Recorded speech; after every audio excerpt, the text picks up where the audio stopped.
Hello guys, welcome to my channel. Today we are going to see how to fix NSIS error launching installer in Windows 11, 10, 8 and 7.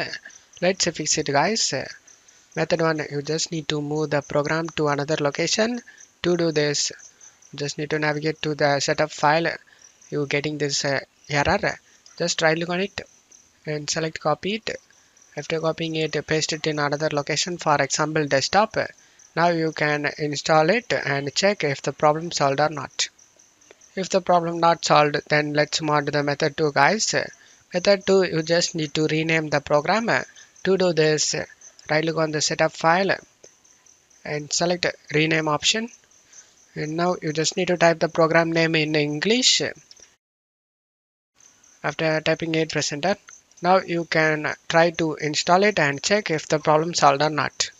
I hope one of these methods fixed your problem. If the video helped you, don't forget to leave a like guys. You can also subscribe me and support me guys. Thank you.